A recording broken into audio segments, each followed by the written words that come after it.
ಮಂಗಳೂರು ನಗರದಿಂದ ಬಜ್ಪೆ ಅಂತಾರಾಷ್ಟ್ರೀಯ ವಿಮಾನ ನಿಲ್ದಾಣಕ್ಕೆ ಸಂಪರ್ಕ ಕಲ್ಪಿಸುವ ಮರವೂರು ಸೇತುವೆ ಕುಸಿದಿದೆ.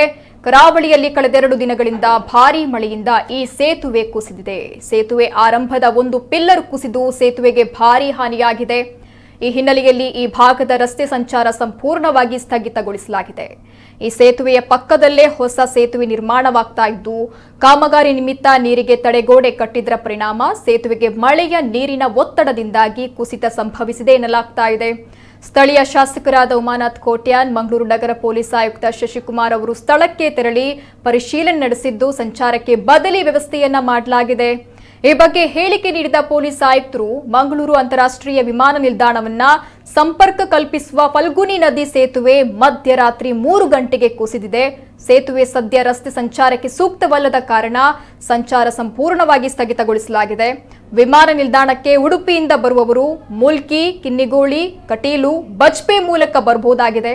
ಇನ್ನು ಕಾಸರಗೋಡು, ಮಂಗಳೂರಿನಿಂದ ಬರುವವರು ನಂತೂರು, ವಾಮಂಜೂರು, ಗುರುಪುರ, ಕೈಕಂಬ, ಬಜ್ಪೆ ರಸ್ತೆಯಲ್ಲಿ ಸಂಚರಿಸಲು ಕ್ರಮವನ್ನ ಕೈಗೊಳ್ಳಲಾಗಿದೆ ಅಂತ ಹೇಳಿದ್ದಾರೆ. ಇನ್ನು ಸಂಸದ ನಳಿನ್ ಕುಮಾರ್ ಕಟೀಲು ಅವರು ಆಗಮಿಸಿ ಸೇತುವೆಯನ್ನ ಪರಿಶೀಲಿಸಿದ್ದಾರೆ. ಕಾಂಗ್ರೆಸ್ ನಾಯಕರಾದ ಮಾಜಿ ಎಂಎಲ್ಸಿ ಐವನ್ ಡಿಸೌಜಾ ಅವರು ಕೂಡ ಆಗಮಿಸಿ ಸೇತುವೆಯನ್ನ ಪರಿಶೀಲಿಸಿದ್ದಾರೆ. ಹಳೆ ಸೇತುವೆ ಪಕ್ಕದಲ್ಲೇ ನೂತನ ಸೇತುವೆ ನಿರ್ಮಾಣವಾಗ್ತಾ ಇದ್ದು, ಕಾಮಗಾರಿ ವೇಳೆ ಮಳೆ ನೀರು ನಿರ್ವಹಣೆ ಮಾಡಲು ವಿಫಲವಾಗಿದ್ದೇ ಈ ದುರಂತಕ್ಕೆ ಕಾರಣವಾಗಿರುವ ಸಾಧ್ಯತೆಗಳಿವೆ ಅಂತ ಸ್ಥಳೀಯರು ಶಂಕೆಯನ್ನ ವ್ಯಕ್ತಪಡಿಸಿದ್ದಾರೆ.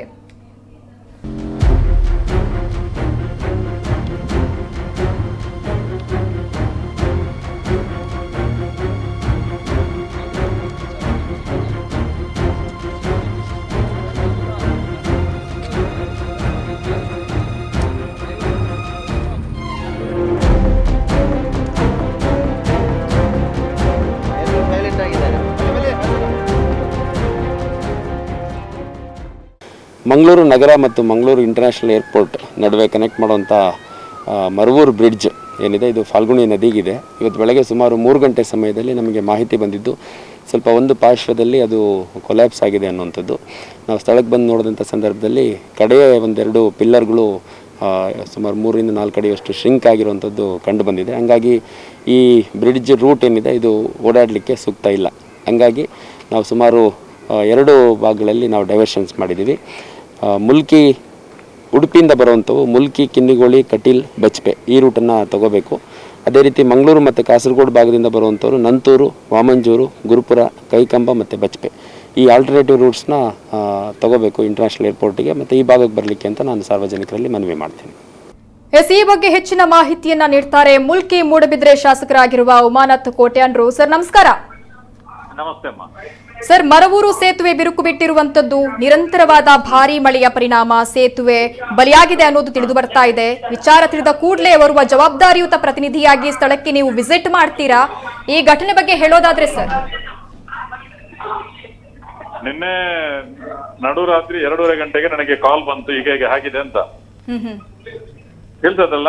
ಎಸ್ ಮಾತಾಡಿ ಸರ್, ಕೇಳಿಸ್ತಾ ಇದೆ. 2:30 ಗಂಟೆಗೆ ಸರಿಯಾಗಿ ನಾನು ಅಲ್ಲಿ ಹೋಗಿ ಸಂಬಂಧಪಟ್ಟಂತ ಪೊಲೀಸ್ ಇಲಾಖೆಗೆ ಮತ್ತೆ ಬಿಡಬಿಡ ಎಕ್ಸಿಕ್ಯೂಟಿವ್ ಇಂಜಿನಿಯರ್ ಅವರನ್ನೆಲ್ಲ ಅಲ್ಲಿ ಕರೆದು ಬಂದೋಬಸ್ತ್ ಮಾಡುವಂತ ಕಾರ್ಯಕ್ರಮವನ್ನು ಪ್ರಥಮವಾಗಿ ಮಾಡಿದೆ.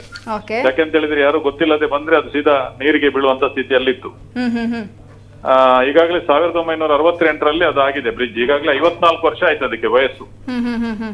ಬಹುಶಃ ಏನೋ ಒಂದು ಕಡೆಯಲ್ಲಿ ಮೊದಲೇ ಸ್ವಲ್ಪ ಸಿಂಕ್ ಆಗಿತ್ತು ಅದು, ಆದ್ರೆ ಇದು ಈಗ ಬಿದ್ದದ್ದು ಇನ್ನೊಂದು ತುದಿ. ಹಾಗಾಗಿ ಅದನ್ನು ಈಗ ಹೊಸ ಬ್ರಿಡ್ಜ್ ಆದ ಕೂಡಲೇ ಅದನ್ನು ಆಲ್ಟ್ರೇಷನ್ ಮಾಡ್ಲಿಕ್ಕೆ, ಅದನ್ನು ರಿಪೇರಿ ಮಾಡುವಂತ ಪ್ರಪೋಸಲ್ ಇತ್ತು. ಆದ್ರೆ ಇದನ್ನು ಬಿಟ್ಟುಕೊಟ್ಟು ಹೊಸ ಬ್ರಿಡ್ಜ್ ಅನ್ನು ಬಿಟ್ಟುಕೊಟ್ಟು ಇದನ್ನು ನೆಕ್ಸ್ಟ್ ಮಾಡುವ ಅಂತ ಅದರ ಮಧ್ಯದಲ್ಲಿ ಹೀಗೆ ಆಗಿದೆ. ಆದ್ದರಿಂದ ಇದು ಯಾರದು ತಪ್ಪು ಗಿಪ್ಪು ಅದು ಹೇಗೆ ಆಯ್ತು ಅಂತ ಅಲ್ಲ, ಬಹುಶಃ ಒಂದೊಂದು ಹೇಳಿದ್ರೆ 54 ವರ್ಷ ಆಯ್ತು. ಈಗಿನ ಹೊಸ ಟೆಕ್ನಿಕಲ್ ಹಾಗೆ ಇರ್ಲಿಲ್ಲ, ಫೈಲ್ ಫೌಂಡೇಶನ್ ಎಲ್ಲ ಹಾಗೆ ಇರ್ಲಿಲ್ಲ, ವೆಲ್ ಫೌಂಡೇಶನ್ ಮಾಡ್ತಾ ಇತ್ತು ಆಗ. ಆದ್ದರಿಂದ ಏನೋ ಸ್ವಲ್ಪ ಅದರ ಇದು ಕಾಮಗಾರಿಗಳ ಆಯುಸ್ಸು ಮುಗಿಯಿತು ಬಹುಶಃ ಅಂತ ಹೇಳಿಕೊಂಡು ಅದನ್ನು ಹೇಳ್ಬೋದಷ್ಟೇ. ಬೇರೆ ಒಂದು ಅಂತ ಹೇಳಿದ್ರೆ ಜೀವಾಪಾಯ ಅಥವಾ ಯಾವುದೇ ವಾಹನಗಳ ತೊಂದರೆ ವಾಹನಗಳಿಗೆ ಆಗ್ಲಿಲ್ಲ ರಾತ್ರಿ. ಆದ್ದರಿಂದ ಸರ್, ಇನ್ನು ಮಂಗಳೂರು ಏರ್ಪೋರ್ಟ್ ಸಂಪರ್ಕಿಸುವಂತ ಪ್ರಮುಖ ರಸ್ತೆಯ ಸಂಪರ್ಕ ಕಡಿತ ಆಗಿರುವಂತದ್ದು, ಏನೋ ಏರ್ಪೋರ್ಟ್ ತಲುಪ್ತಾ ಇದ್ದಂತ ಸಾವಿರಾರು ವಾಹನಗಳ ಸಂಚಾರಕ್ಕೆ ದೊಡ್ಡ ಬ್ರೇಕ್ ಬಿದ್ದಿದೆ. ಲಾಕ್ಡೌನ್ ಇರೋದ್ರಿಂದ ತಕ್ಕ ಮಟ್ಟಿಗೆ ಜನಸಂಚಾರಕ್ಕೆ ತಡೆ ಬಿದ್ದಿದೆ. ಮುಂದೆ ಲಾಕ್ಡೌನ್ ತೆರವಾದ್ರೆ ಹೇಗೆ ಅನ್ನುವಂಥದ್ದು ಕಾಡ್ತಾ ಇರುವಂತದ್ದು. ಇಲ್ಲ ಈಗಾಗಲೇ ಆಚೆ ಕಡೆ ಉಡುಪಿ ಕಡೆಯಿಂದ ಬರುವವರನ್ನೆಲ್ಲ ಮುಲ್ಕಿ ಅಥವಾ ನಾವು ಜೋಗಟ್ಟೆಯಿಂದ ಡೈವರ್ಟ್ ಮಾಡಬೇಕು. ಈಚೆ ಕಡೆಯಿಂದ ಬರುವವರನ್ನ ನಂತೂರಿನಿಂದ ಅಥವಾ ಮಂಗಳ ಜ್ಯೋತಿಯಿಂದಾಗಿ ಓಮಂಜೂರಾಗಿ ಕೈಕಂಬಾಗಿ ಡೈವರ್ಟ್ ಮಾಡುವಂತ ವ್ಯವಸ್ಥೆ ಮಾಡಬೇಕು. ಎಸ್, ಮುಂದಿನ ವ್ಯವಸ್ಥೆ ಬಗ್ಗೆ, ಬದಲಿ ವ್ಯವಸ್ಥೆ ಬಗ್ಗೆ ಹೇಳೋದಾದ್ರೆ ಸರ್? ಬದಲಿ ವ್ಯವಸ್ಥೆ ಅದೇ, ಬೇರೆ ಏನಿಲ್ಲ ಸರ್, ಚಾನ್ಸೇ ಇಲ್ಲ. ಈಗ ಅದನ್ನು ಈಗಾಗಲೇ ಬ್ಯಾಂಗ್ಳೂರಲ್ಲಿ ಅಧಿಕಾರಿಗಳನ್ನು ಕರೆದು ಬ್ಯಾಂಗ್ಳೂರಲ್ಲಿ ಚೀಫ್ ಸೆಕ್ರೆಟರಿ ಎಲ್ಲ PWD ಚೀಫ್ ಸೆಕ್ರೆಟರಿ ಎಲ್ಲ ಹತ್ರ ಮಾತಾಡಿ ಆಗಿದೆ. ಅದಕ್ಕೆ ಅದರ ಯಾರು ಅದಕ್ಕೆ ಏನು ಅದನ್ನು ಅಲ್ಲಿಗೆ ರಿಪೇರಿ ಮಾಡ್ಲಿಕ್ಕೆ ಆಗ್ತದೆ, ಏನಾದ್ರು ಮಾಡ್ಲಿಕ್ಕೆ ಆಗ್ತದ ಅಂತ ನೋಡಿಕೊಂಡು ಅದರ ಎಕ್ಸ್ಪರ್ಟ್ ಗಳನ್ನು ಕೂಡಲೇ ಕರೀಬೇಕು ಅಂತ ಹೇಳಿದೆ. DC ಅವರನ್ನು ಕರೆದು ಈಗಾಗಲೇ ಎಕ್ಸ್ಪರ್ಟ್ ಗಳು ನಾಳೆ ಬರ್ತಾರೆ ಇಲ್ಲಿ.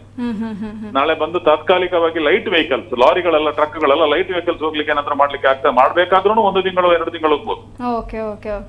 ಇನ್ನು ಸರ್, ಸೇತುವೆ ಶಿಥಿಲ ಆಗ್ತಾ ಇದೆ, ಮಳೆ ಬರುವಂತ ಸಂದರ್ಭ ಬೀಳೋ ಸಾಧ್ಯತೆ ಹೆಚ್ಚಿದೆ ಅನ್ನುವಂಥದ್ದು ಯಾರ ಗಮನಕ್ಕೂ ಕೂಡ ಬರ್ಲಿಲ್ವಾ ಅಂತ? ಅಲ್ಲಲ್ಲ, ಗಮನಕ್ಕೆ ಬಂದೇ ಅದಕ್ಕೆ ಬೇಕಾದಂತ ಎಸ್ಟಿಮೇಟ್ ಎಲ್ಲ ಮಾಡಿದೆ. ಈ ಹೊಸ ಬ್ರಿಡ್ಜ್ ಆದ ಕೂಡಲೇ ಅದನ್ನು ಜನರಿಗೆ ಬಿಟ್ಟು ಕೊಟ್ಟು ಇದನ್ನು ಮತ್ತೆ ರಿಪೇರಿ ಮಾಡುದು ಅಂತಲೇ ಪ್ಲಾನ್ ಇತ್ತು. ಬಟ್ ಅದರ ಮೊದಲೇ ಹೀಗೆ ಆಯ್ತಿತ್ತು. ಹೌದೌದು. ಧನ್ಯವಾದ.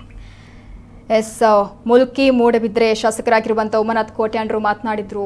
ಬದಲಿ ವ್ಯವಸ್ಥೆಯನ್ನ ಮಾಡಲಾಗಿದೆ, ಸಾಕಷ್ಟು ಸಮಸ್ಯೆಗಳಿತ್ತು, ಹಳೆಯದಾದಂಥ ಸೇತುವೆ ಆಗಿತ್ತು, ಹಾಗಾಗಿ ಬಿದ್ದಿದೆ, ಯಾರ ತಪ್ಪನ್ನು ಕೂಡ ಇಲ್ಲಿ ಹುಡುಕೋದಕ್ಕೆ ಸಾಧ್ಯ ಆಗಲ್ಲ ಅನ್ನುವಂಥ ಮಾತನ್ನ ಹೇಳಿದ್ದಾರೆ.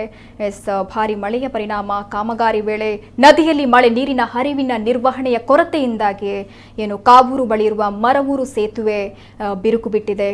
ಈಗಾಗಲೇ ಏರ್ಪೋರ್ಟ್ ಸಂಪರ್ಕಿಸುವಂತ ರಸ್ತೆಯ ಸಂಚಾರವನ್ನ ನಿರ್ಬಂಧಿಸಲಾಗಿದೆ. ಇದಕ್ಕಾಗಿ ಬದಲಿ ವ್ಯವಸ್ಥೆಯನ್ನು ಕೂಡ ಮಾಡಲಾಗಿದೆ ಅನ್ನುವಂಥದ್ದನ್ನ ಶಾಸಕರು ಈಗಾಗಲೇ ಹೇಳಿದ್ದಾರೆ.